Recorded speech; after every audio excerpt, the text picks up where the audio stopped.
Mingo in motion. Play action. Young, pressure coming.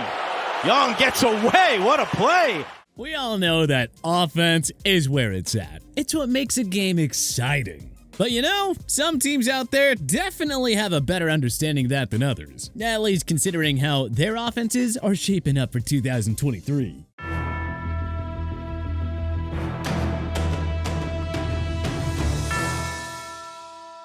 While defense does win championships in football, you definitely need a prolific and efficient offense more than anything else to win in today's NFL. You simply can't expect to contend for Super Bowls if you're not consistently moving the ball upfield and racking up points. With the 2023 NFL season drawing closer, let's see how all 32 NFL offenses stack up against each other, going from worst to first. So I think the spring was really good just because I was able to, get that full off season in. Number 32, Arizona Cardinals. Arizona had the number 21 scoring offense last year. That was with Kyler Murray for 11 games, with DeAndre Hopkins for 9 games, and A.J. Green for 15 games. Well, Murray will miss the start of the year recovering from a torn ACL. D-Hop is no longer there, and Green decided to call it quits, so opposing defenses better beware of the Colt McCoy-Marquise Brown duo.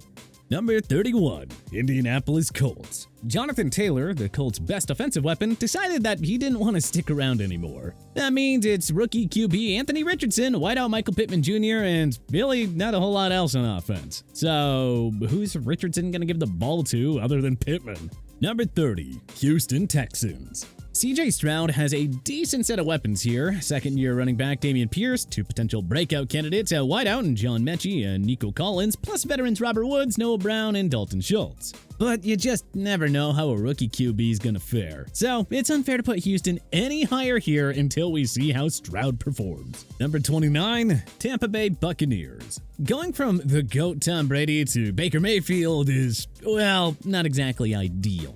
The Bucs have one of the game's best receiving duos in Mike Evans and Chris Godwin, but they also carry a rushing game that finished dead last a year ago. The shaky O-line lost Jack Mason and isn't likely to improve after a woeful showing last year. Number 28, Washington Commanders. The Commanders have a borderline top 10 wideout in Terry McLaurin, plus 2 other potential 1K receivers in Curtis Samuel and Jahan Dotson. On top of that, both Antonio Gibson and Brian Robinson Jr. can both push for 1,000 yards rushing. It's a nice set of weapons, but the Commanders' starting QB is Sam Howell, a 2022 fifth-round pick with 19 career pass attempts on his resume. Number 27, Carolina Panthers. You never know how a QB will fare as a rookie. Peyton Manning and John Elway had rough rookie years, but turned into legends. Then you had guys like Russell Wilson, Dak Prescott, Ben Roethlisberger, and Andrew Luck who lit it up as rookies. We're confident Bryce Young will be better than any QB Carolina has used since 2018. Newcomer Miles Sanders should rush for 1,000 yards in Frank Reich's offense. Former 1,000-yard wideouts DJ Chark and Adam Thielen could do major damage with Young throwing the ball, but they're both major wild cards here. Number 26, Green Bay Packers. 2020 first-rounder Jordan Love assumes the offense with Aaron Rodgers now out of town. Love is the great unknown, but he does have arguably football's best rushing duo in Aaron Jones and A.J. Dillon, and 2 potential breakout candidates at wideout and Romeo Doubs and Christian Watson. Even if Love doesn't wow observers himself, you gotta think the playmakers around him will prevent this offense from being, well, unwatchable. Number 25, Chicago Bears. Justin Fields struggled as a passer in year 2, but racked up 1,143 rushing yards, the second most ever for a QB in 1 year. He's also got 2 potential 1K rushing RBs in Khalil Herbert and Deontay Foreman, who rushed for a career-high 914 yards last year in Carolina. The arrival of DJ Moore could take this offense to a whole new level. I mean, what if Chase Claypool finally breaks out after 3 up-and-down seasons? Look, the potential is certainly high, but you know, this is also the Bears, which means that we can't really be surprised if the unit just flops entirely again. Number 24, Denver Broncos. So, Russell Wilson can't possibly be as bad as he was last year, right?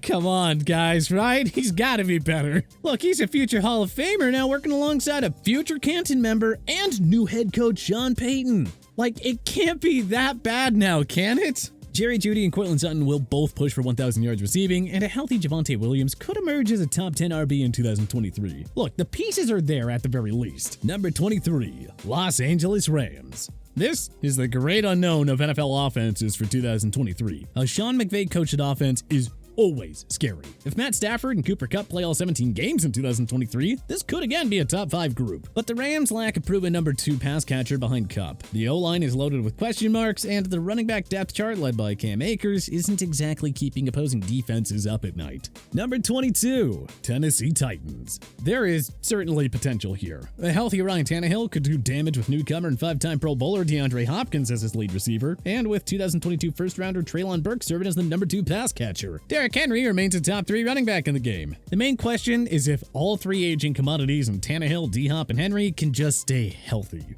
Number 21, New York Giants. Daniel Jones turned in a career year and led the G-Men to a stunning Elite 8 appearance. We still think the best of Danny Dimes is yet to come, with the Giants adding Darren Waller, Jalen Hyatt, and Paris Campbell to the offense. Saquon Barkley will remain the focal point of this offense, but if Jones can evolve as a passer, this New York offense could be an absolute juggernaut. Number 20, Las Vegas Raiders. The Raiders have the reigning rushing champ in Josh Jacobs, a top 3 NFL wideout in Devontae Adams, plus crafty slot receivers Hunter Renfrow and Jacoby Myers. On paper, this unit should be prolific, right? Well, maybe not. The Raiders dumped Derek Carr and replaced him with an inferior option in Jimmy Garoppolo, who can't at all be trusted to stay healthy. You just don't see how Jimmy G elevates this offense to a level that Carr never could. Number 19, Pittsburgh Steelers. We are very high on Kenny Pickett as a second-year QB. Even if he doesn't take that next step forward, there is just too much to like about this Pittsburgh offensive arsenal. Najee Harris has turned in back-to-back 1,000-yard rushing seasons. Deontay Johnson and breakout candidate George Pickens will both push for 1K receiving too. The pieces are there for Pickett to succeed. Now all he has to do is put the entire puzzle together.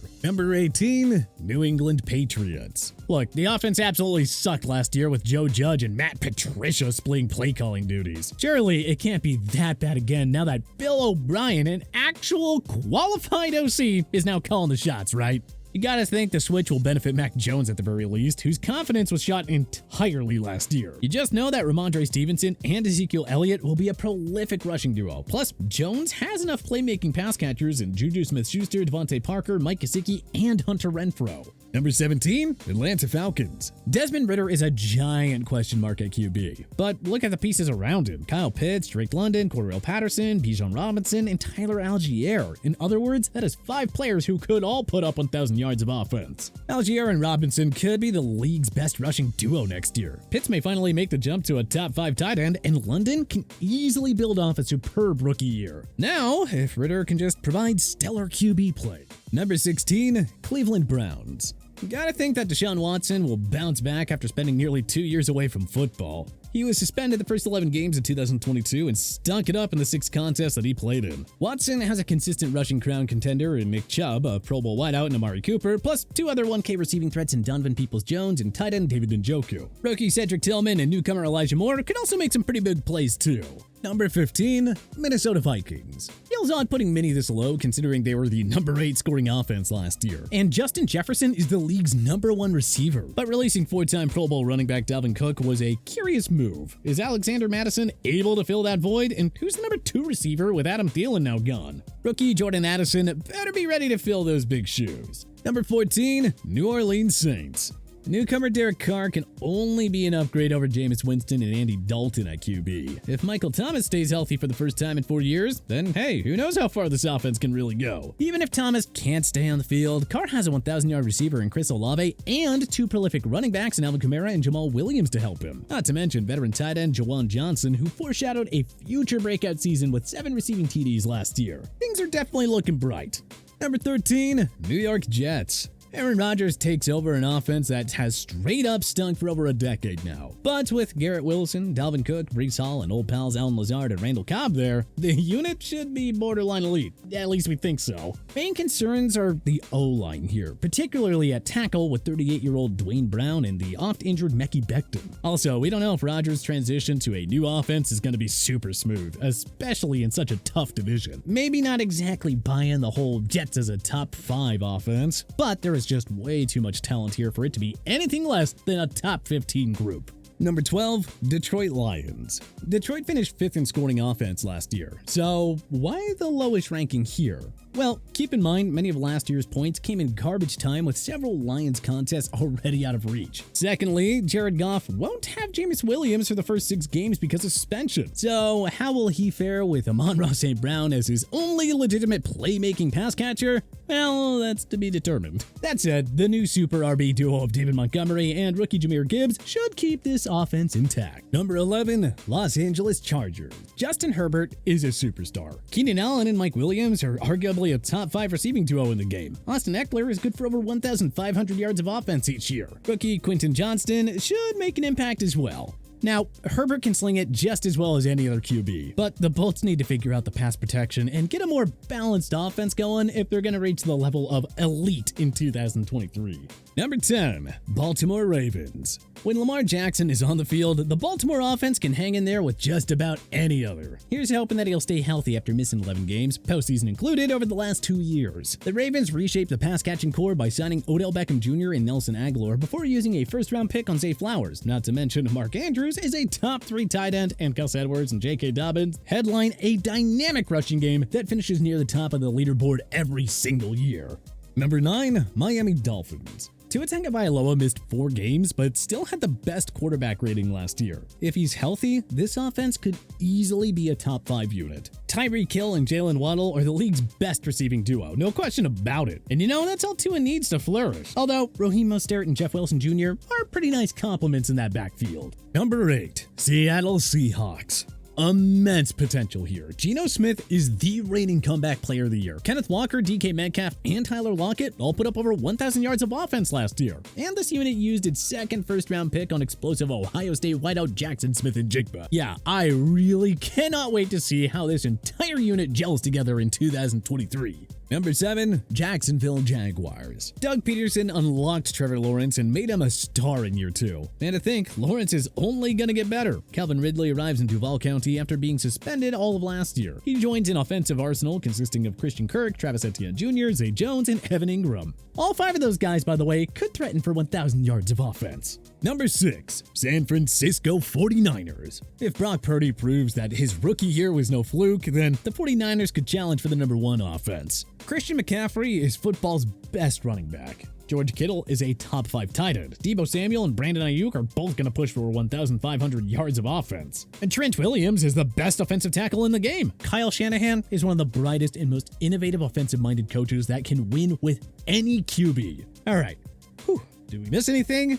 No? Okay, good. Moving on. Number 5, Dallas Cowboys. Dallas had the number 1 scoring offense in 2021 and finished number 4 there in 2022, despite Dak Prescott missing 5 games in 2022. With Prescott healthy and with consistent 1,000-yard receiver Brandon Cooks now in the fold, the Cowboys offense could be as scary as ever under Mike McCarthy, as if CeeDee Lamb and Tony Pollard weren't already too much for opposing defenses. Number 4, Cincinnati Bengals. If it's not Josh Allen, Joe Burrow is the second best QB in the game behind Patrick Mahomes. Burrow is blessed with the league's best receiving trio in Jamar Chase, T. Higgins, and Tyler Boyd, plus a consistent 1K rushing threat in Joe Mixon. With free agent signing and Pro Bowl offensive tackle Orlando Brown Jr. bolstering the O-line, there is no telling how much scarier the offense could be with Burrow slinging it left, right, and center. Number 3, Buffalo Bills. Buffalo has fielded a top 3 scoring offense in 3 consecutive years, so why should it slow down? Josh Allen is a top 3 QB in the game. Stephon Diggs is a top 5 wideout. Gabe Davis, Dawson Knox, rookie Dalton Kincaid, as well as James Cook and Damian Harris supply Allen with enough secondary weaponry. There is no reason to think that this unit won't be a juggernaut again in 2023.